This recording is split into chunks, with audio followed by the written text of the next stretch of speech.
2025 is going to be here soon. Are you getting ready for 2025, or are you going to just let it happen by accident? Kevin Ware, your Action Business Coach, helping you achieve your business dreams. And let's talk about the steps that you need to do as a business owner to prepare you for 2025. It's coming up a lot faster than you realize, and you really need to put together a plan for you to put the plan together to hit your levels of what you want to achieve in your business in 2025. So let's break this down and go through a step-by-step process of how you get yourself and your business ready for 2025. The first thing you need to do is you need to develop both personal and business goals. Now, what comes first? It's actually personal goals. Why? Because your business is designed to help you achieve your personal goals, not the other way around. You see, the problem is most people who are in business will put their business goals together, and then they look at, well, what can I do personally? So you really need to do the opposite side of things. What are my personal goals? What is it that I want out of my life? And therefore, the business is designed to support those personal goals. Now, ideally, you should have 5, 10, 20-year goals. But let's get started with at least 1-year goals if you don't have those, okay? So when we're taking a look at goals, you have to use what we call the SMART approach, S-M-A-R-T. Many of you have probably heard this before.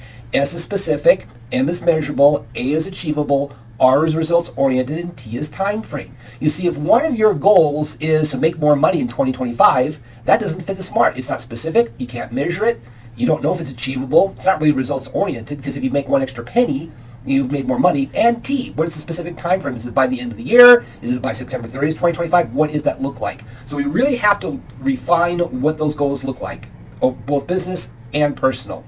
Now, once you've got your goals in place, the second step is to put together your 2025 budget. One of the things in financial mastery is you need to know where your money is going to go in 2025. Now, if you've never done any budgeting in your business before, don't worry. You're not going to have it perfect right away. Talk to me if you have a question about doing a 2025 budget. Reach out to me below, and I can certainly help you out. But when we talk about a 2025 budget, the first thing we need to do is, what's your revenue goal? So in other words, how much revenue you need, and then even more importantly is the profit goal. Because remember, our profit goal is the most important financial goal that we're reaching after. Therefore, what has to be your revenue goal to obtain your profit goal? And then, once we have those two key numbers in place, then we start breaking down what has to happen month after month after month in your business to achieve the revenue goals that are going to drive the profit goals. Then we go ahead and start filling out and drilling down into all the expenses that you plan on occurring over 2025, and then see, okay, once I've got it all together, now am I hitting my profit goal or not? You might have to go, maybe I need to raise revenue, or maybe you need to make some cuts in their spending to meet your profit goals. So once you've got your budget together, the third thing we want to do is we need to have you start developing your marketing calendar. We need to take a look at, okay, when am I going to do marketing tasks or marketing campaigns in a certain time of the year that makes sense?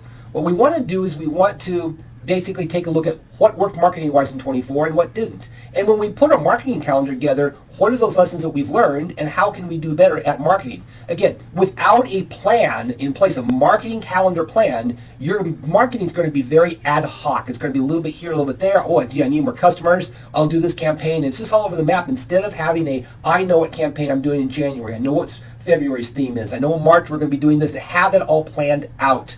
Okay, and then you've got to understand when you're putting a plan together, plans can change. But you've got to start with a plan at some point. So again, let's take a look at developing your marketing calendar. Your fourth thing you need to prepare for is what are the assets that you need to assess what your talents needs are for 2025. So you need to take a look at, okay, am I going to need additional employees to hit my goals? When am I going to start a recruiting campaign? How am I going to do that recruiting campaign? What are the kind of talents that I need for those future positions? But more importantly, you need to take a look at your training. Are the current employees that you have in your business properly trained, or do you need to do extra training with them? Is it going to be skills training? Maybe you need to do some software training. Maybe they need to do some other type of skill set training. What about managers? Do your managers need to be trained to be better managers? Do your salespeople need to be trained to be better salespeople? Again, I can provide management or sales training for your people. If you're interested, just reach out to me below. But we've got to take a look at those needs that you have on the personnel side that have to be established for 2025. Now, the number 5 thing we need to take a look at in planning is what capital equipment will you need for 2025? Because if you're going to take your business to another level, you may need to buy some capital equipment. Or do you have capital equipment that needs to be replaced? So let's break this down.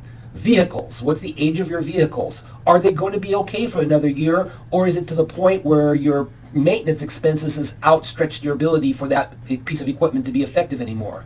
Commercial space. Maybe you need to take a look at, hey, you know what, I'm going to need some additional commercial space, so I'm going to need to rent a location, or take a look, I need an extra 5,000 square feet. Well, where can you find it, and how much is it going to cost you? So you need to prepare for that.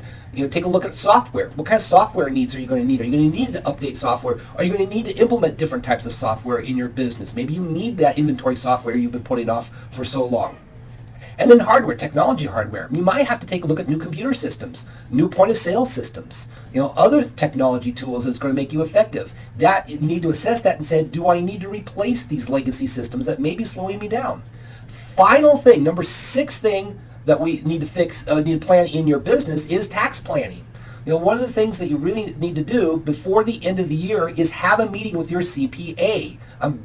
You've got to do this. This is so critical to have that meeting with your CPA and take a look at what tax strategies that you can implement in your business that will maximize your effectiveness for 2025. Now, one of the keys here is that your CPA needs to know what your strategic plan and objectives are for the ongoing years, for 25 and even further, because your CPA is designed to drive your tax bill down to as close as possible to zero. And that's what they're designed to do. And a lot of CPAs are great at that. But your CPA needs to know that, hey, I'm going to really work on growing my business pretty aggressively over the next few years.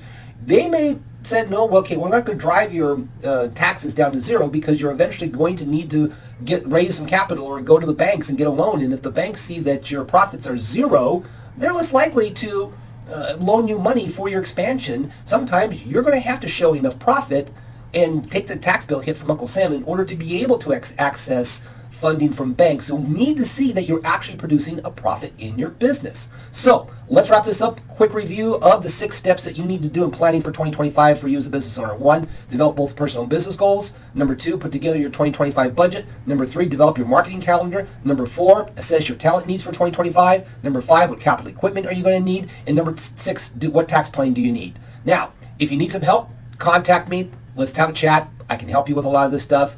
Also, if there are other things that I have missed in these 6 points to prepare for 2025, comment below. And let's do a dialogue to see what other things that you feel as a business owner that you probably need to be ready for 2025. Okay, go out there, get ready to have the best year next year of your business. Make it happen.